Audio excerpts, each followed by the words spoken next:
आ रही है। प्रशासन का ऑपरेशन लंगड़ा अभियान लगातार जारी है। आरोपी प्रिंस कुमार के साथ पुलिस एनकाउंटर हुआ है। कई लूटकांड का आरोपी है प्रिंस कुमार। आरोपी प्रिंस के पैर में गोली लगी है। सदर अस्पताल में उसे भर्ती किया गया है। उजियारपुर में एनकाउंटर हुआ है। इस वक्त की बड़ी खबर आपको समस्तीपुर से बता रहे हैं। आरोपी प्रिंस कुमार का एनकाउंटर, समस्तीपुर से ये बड़ी जानकारी। प्रशासन का ऑपरेशन लंगड़ा अभियान लगातार जारी है। आरोपी प्रिंस कुमार के साथ पुलिस एनकाउंटर लगातार जारी है। कई लूटकांड का आरोपी है प्रिंस कुमार। प्रिंस के पैर में गोली लग चुकी है। सदर अस्पताल में उसे इलाजत रखा गया है। आपको बता दें कि बिहार पुलिस लगातार एक्शन मोड में है और ऑपरेशन लंगड़ा के तहत कार्रवाई लगातार जारी है। आपराधिक घटनाओं को अंजाम देने वाले अपराधियों को किसी भी हाल में बख्शा नहीं जा रहा है। गोलियों का जवाब अब गोली से ही दिया जा रहा है। तो आरोपी प्रिंस के पैर में गोली लगी है। गोली चलाओगे तो गोली खाओगे। बिहार पुलिस अब इसी तर्ज पर एक्शन ले रही है, कार्रवाई कर रही है। और इसी बीच ये खबर अपराधी प्रिंस को लेकर सामने आई है। लगातार ऑपरेशन लंगड़ा के तहत एक्शन लिया जा रहा है। कल भी आपने राजधानी पटना और सिवान की तस्वीर देखी थी, जहां आपराधिक घटनाओं को अंजाम देने वाले अपराधियों के खिलाफ ऑपरेशन लंगड़ा को अंजाम दिया गया था। समस्तीपुर में भी पुलिस के द्वारा एनकाउंटर किया गया है। ऑपरेशन लंगड़ा समस्तीपुर में भी चला है और बताया जा रहा है कि उजियारपुर थाना क्षेत्र में ये कार्रवाई हुई है और एक आरोपी जो है उनके पैर में गोली लगी है, जिसके बाद समस्तीपुर सदर अस्पताल में उन्हें इलाज के लिए आरोपी को भर्ती कराया गया है। और ये तस्वीर आप देख सकते हैं, यहाँ पे सुरक्षा व्यवस्था के बीच उनको रखा गया है। कई थाने की पुलिस यहाँ पे मौजूद है और जानने की कोशिश करें। सर, क्या घटना? तो यहाँ पे जो अधिकारी है ड्यूटी में वो नहीं बता रहे हैं। यहाँ पे कुछ जो यहाँ पे स्थानीय पत्रकार है उनसे जानने की कोशिश करेंगे। क्या जानकारी मिली? जानकारी मिली है कि एक कुख्यात कोई सोना लुटेरा है, उनको पुलिस के साथ मुठभेड़ में गोली लगी है, जिसका इलाज पुलिस सदर अस्पताल में करवा रही है। अभी मीडिया कर्मियों को कुछ भी बताने से वो परहेज कर रही है। क्या नाम है उसका जो अपराधी है? उसका प्रिंस नाम बताया जा रहा है अभी। तो प्रिंस है जो कई लूटकांड के आरोपी थे। पुलिस के द्वारा इनकाउंटर किया गया है। ऑपरेशन लंगड़ा चलाया गया समस्तीपुर में और घटना स्थल पर समस्तीपुर पुलिस अधीक्षक सहित कई पुलिस पदाधिकारी वहां पहुंचे हैं, लेकिन यहां पर कोई भी पुलिस के अधिकारी कुछ भी बताने से परहेज कर रहे हैं। Mukesh Kumar, news 18 network, Samastipur. और इस पूरी खबर के अधिक जानकारी के साथ न्यूज 18 संवाददाता मुकेश हमारे साथ फोन लाइन पर जुड़ रहे हैं। मुकेश, क्या जानकारी है आपके पास इस वक्त? क्या अपडेट है इस खबर को लेकर? ये करीब सुबह 3 बजे के करीब ये एनकाउंटर हुआ है। जो जानकारी अभी तक उपलब्ध हो पाई है, लूट के मामले में लगातार जो समस्तीपुर में पिछले दिनों हुई है उसमें गिरफ्तारी के लिए पुलिस कार्रवाई कर रही थी और एक आरोपी की गिरफ्तारी हुई थी। उसी के निशानदेही पर, उससे पूछताछ में जो जानकारी मिली थी, निशानदेही पर पुलिस ने ये कार्रवाई की, छापेमारी की और उसी दौरान पुलिस के साथ मुठभेड़ हुआ और एक आरोपी जो प्रिंस है उनके पैर में गोली लगी, जिसे समस्तीपुर सदर अस्पताल में अभी इलाज के लिए रखा गया है और पुलिस के द्वारा वहां पर किसी को नहीं जाने दी जा रही है।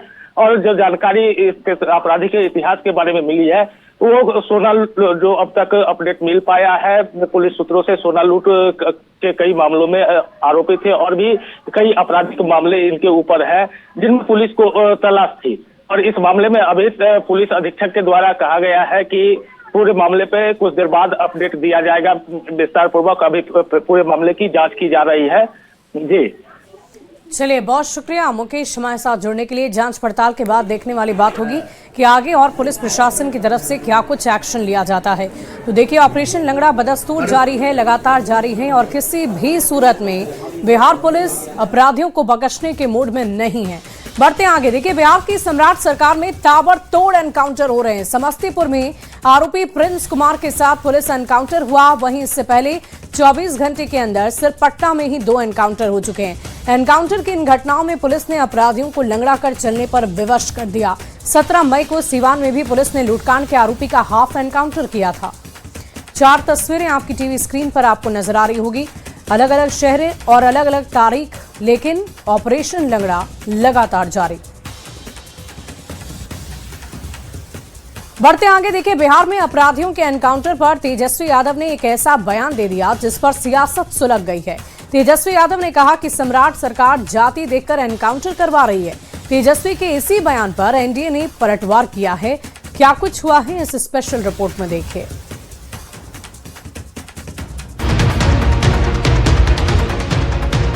क्या विशेष जांच देकर के एनकाउंटर करा रहे हैं। बिहार में लगातार अपराधियों के एनकाउंटर पर नेता प्रतिपक्ष तेजस्वी यादव ने बड़ा बयान दे दिया है।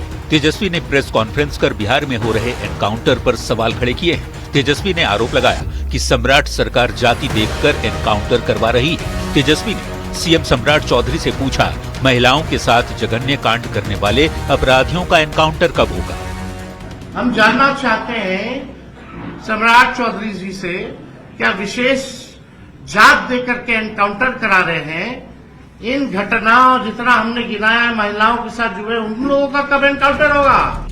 बिहार में अपराधियों के एनकाउंटर को जाति वाला एंगल देने के बाद बिहार की सियासत गर्मा गई है। एनडीए ने तेजस्वी यादव पर जोरदार हमला बोला है। एनडीए नेताओं का कहना है कि आखिर तेजस्वी अपराधियों में जाति क्यों ढूंढ रहे हैं। तेजस्वी यादव जी को अपराधियों की जाति दिख रही है, लेकिन बिहार की जनता को अपराधियों का चरित्र दिख रहा है।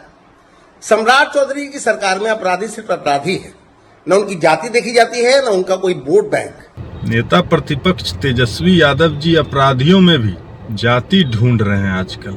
अरे अपराधी किसी भी जाति के हो, किसी भी धर्म के हो, वो अपराधी है। नीट छात्रा के बलात्कारी और हत्यारों का एनकाउंटर कब होगा सम्राट चौधरी जी। भाजपा में बैठे देश के सबसे बड़े लुटेरों, जिन्होंने देश में सबसे बड़े बड़े घोटाले किए, उनका एनकाउंटर कब होगा सम्राट चौधरी जी। बिहार में पिछले करीब 1 महीने में 9 एनकाउंटर हो चुके हैं। पुलिस के इस तेवर से अपराधी अब थर-थर कांप रहे हैं और अपराध की वारदात को अंजाम देने से पहले कई बार सोच रहे हैं। अपराधियों को पुलिस ने गोली का जवाब गोली से दिया है, लेकिन नेता प्रतिपक्ष तेजस्वी यादव ने इन तमाम एनकाउंटर को जाति वाली सियासत में बांध दिया है। बड़ा सवाल है कि तेजस्वी यादव अपराधियों की जाति क्यों पूछ रहे हैं। न्यूज 18 के लिए पटना से अमित कुमार के साथ रवि एस नारायण की रिपोर्ट। बढ़ते आगे बिहार में जारी एनकाउंटर के बीच अब उत्तर प्रदेश के एनकाउंटर मॉडल को आप देखिए। उत्तर प्रदेश में अपराधियों के खिलाफ योगी सरकार का लगातार एक्शन जारी है। बीते 9 सालों में पुलिस ने कुल मिलाकर 17,043 एनकाउंटर किए हैं। पुलिस ने 289 अपराधियों को एनकाउंटर में ढेर कर दिया है। अपराधियों पर पुलिस ने ताबड़तोड़ एक्शन लगातार जारी रखा है। कैसे हो रहा है ये सब कुछ इस स्पेशल रिपोर्ट में आपको दिखाते हैं।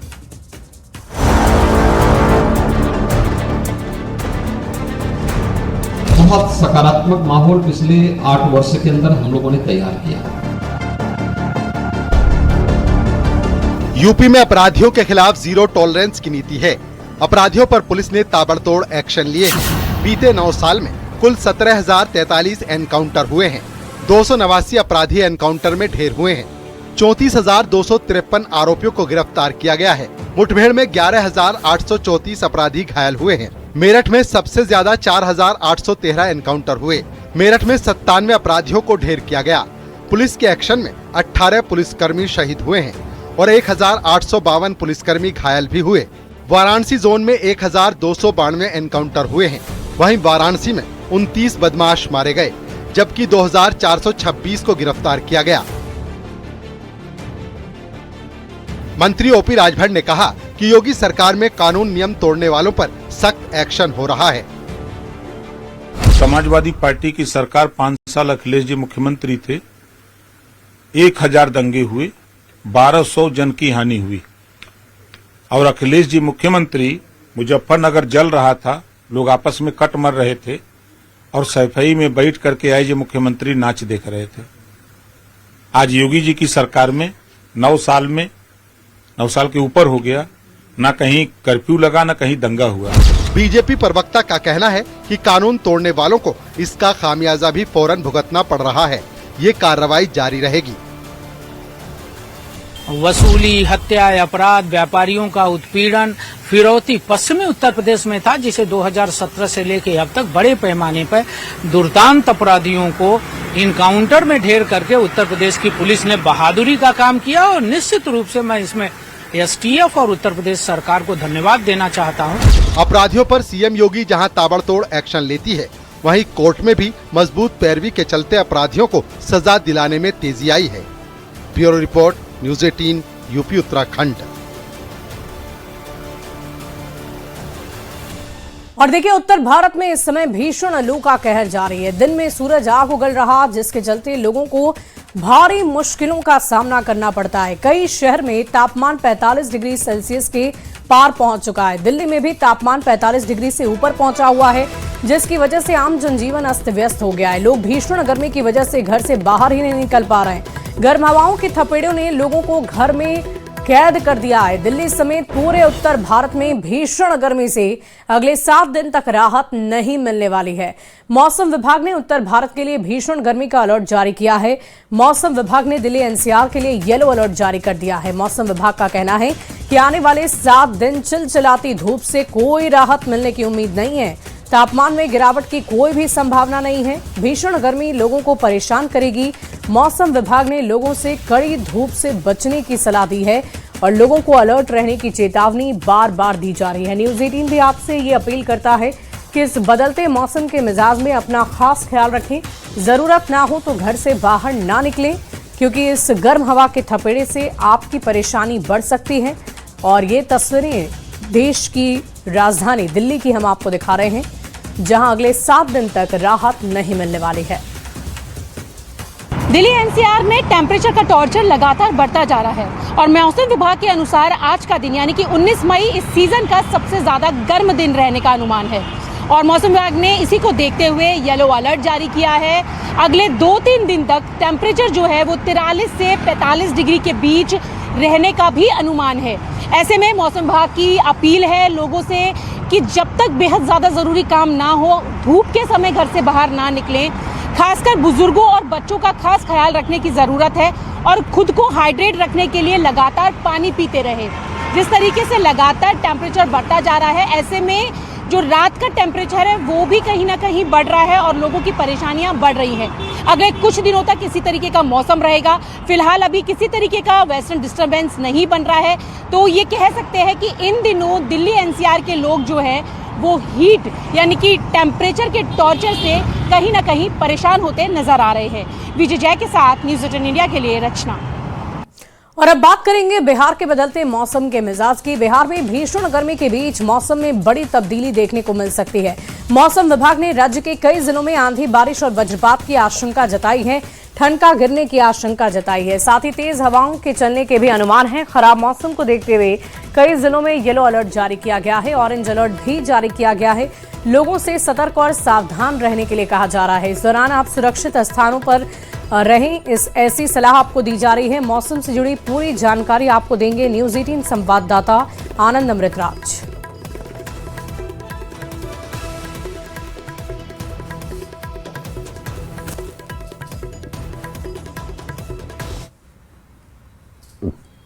पूरे बिहार में लगभग पिछले कुछ दिनों से जबरदस्त गर्मी पड़ रही है। इस गर्मी की वजह से लोग बेहद परेशान हैं, लेकिन इसी बीच में मौसम विभाग ने एक अच्छी भविष्यवाणी की है और उसने भविष्यवाणी की है कि बिहार के कई जिलों में आज आंधी बारिश होने की संभावना है और कई जिलों में वज्रपात पड़ने की भी संभावना और तेज हवा भी चल सकती है। जाहिर तौर पे ये एक अच्छी खबर है, गर्मी से थोड़ी राहत मिल सकती है। और मौसम विभाग ने कहा है कि लगभग 33 जिलों में आंधी बारिश का अलर्ट रहेगा और जहां पे बिजली गिरने की भी संभावना है, आंधी बारिश होने की भी संभावना है। साथ ही मौसम विभाग ने कहा है कि 14 जिलों में ऑरेंज और 18 जिलों में येलो अलर्ट जारी किया गया है, जबकि बाकी के जिलों में मौसम आमतौर पे खुश्क रहेगा, गर्मी पड़ने की संभावना है। दरअसल मौसम विभाग के माने तो बिहार में मौसम जो में बदलाव हो रहा है उसकी मुख्य वजह बंगाल की खाड़ी से आने वाली नमी और पश्चिमी विक्षोभ का असर माना जा रहा है। लेकिन पिछले कुछ दिनों से जबरदस्त गर्मी पड़ी थी, जिसकी वजह से लोग बेहद परेशान हैं। लेकिन मौसम विभाग ने आज जो भविष्यवाणी की है उससे थोड़ी गर्मी से राहत मिल सकती है। और सबसे मैं इस वक्त आपको पटना की तस्वीर दिखा रहा हूँ। पटना में भी गर्मी है, पिछले कुछ दिनों से लगातार गर्मी पड़ रही है।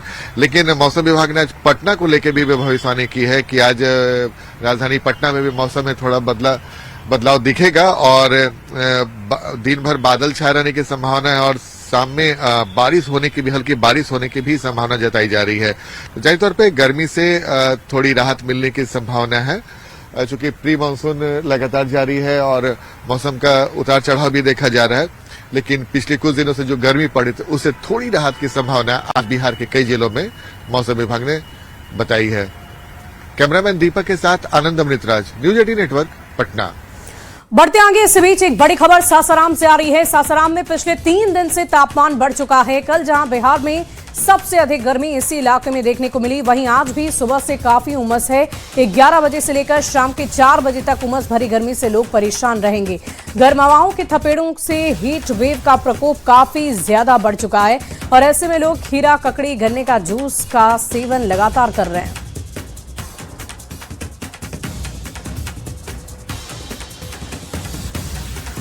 बिहार में इन दिनों सबसे अधिक गर्मी की बात करें तो रोहतास जिला और उसके आसपास के इलाकों में देखने को मिल रही है। कल जहां तापमान 45 डिग्री के आसपास पहुंच गई थी, वहां आज भी सुबह से ही उमस देखने को मिल रही है। और ऐसे में चूंकि ये सुबह का समय है, लेकिन जैसे जैसे दिन चढ़ता है लोगों की परेशानी बढ़ जाती है। स्कूली बच्चे को भी आप देख सकते हैं कि स्कूली बच्चे भी हैं, उन लोगों को काफ़ी दिक्कत होती है आने जाने में। स्कूली बच्चे जो हैं उन लोगों को निकलते हैं जो घर से, उन लोगों को परेशानी का सामना करना पड़ता है। क्योंकि स्कूल का जो है टाइमिंग में थोड़ी बहुत बदलाव की गई है, लेकिन जिस तरह से गर्मी बढ़ा है ऐसे में लोग जो हैं वो पेड़ के छांव में रुकते हैं और अपने जो तपिश है उसको कम करने की कोशिश करते हैं। आप देख सकते हैं कि सड़कों पर जो आवाजाही होनी चाहिए थी वो भी काफ़ी कम दिख रहा है। तो तापमान काफ़ी बढ़ता जा रहा है गर्मी के ससुराल में। गर्मी तो बहुत ज़्यादा पड़ रहा है और गर्मी का कोई अतु नहीं है। दोपहर में तो अभी तो आदमी नजर आ रहा है, 11 बजे के बाद में कोई रोड पर नजर नहीं आ रहा है। बहुत ज्यादा क्या कर रहा है गर्मी से बचने के लिए? बचने के लिए क्या किया जाएगा? कोई इंतजाम है नहीं, गर्मी है। अच्छा, कल से ज्यादा गर्मी थी कि आज है? नहीं, गर्मी तो है लगभग थोड़ा सा 19-20 है। उमस अधिक देखने को मिल रहा है। उमस। क्या नाम है आपका? मोहम्मद सिराज। मोहम्मद सिराज हैं। तो आप देख सकते हैं कि लोग जो है सड़क पर जो निकल रहे हैं तो खीरा, ककड़ी का सेवन कर रहे हैं, ठंडे पेय का सेवन कर रहे हैं और किसी तरह जो उमस भरी गर्मी है उससे बचने की कोशिश कर रहे हैं। तो ये जो है नज़ारा है सासाराम के धर्मशाला सड़क की। और यहाँ आप देख सकते हैं कि खासकर जो आम लोग हैं, जो जिन्हें घर से निकलना बेहद ज़रूरी है, उन लोगों के सामने बड़ी समस्या आ गई है। और ऐसे में अपील की जाती है कि जब धूप अधिक हो तो घरों से कम निकले, कोशिश करें कि घर में रहें। अगर निकले भी तो पानी वगैरह का सेवन जरूर कर लें। अजीत कुमार, न्यूज़ 18, सासाराम। बढ़ते आगे वहीं बक्सर जिले में लगातार बढ़ती गर्मी और लू को देखते हुए स्वास्थ्य विभाग अलर्ट मोड पर नजर आ रहा है। सदर अस्पताल में हीट वेव के मरीजों के लिए अलग से वातानुकूलित वार्ड बनाया गया है, यानी कि एसी वार्ड बनाया गया है और इस वार्ड में विशेष तौर पर इलाज की मुकम्मल व्यवस्था है। मरीजों की देखभाल के लिए अलग से डॉक्टर और प्रशिक्षित नर्सों की तैनाती कर दी गई है। स्वास्थ्य विभाग लोगों से गर्मी और लू से बचाव की अपील लगातार कर रहा है।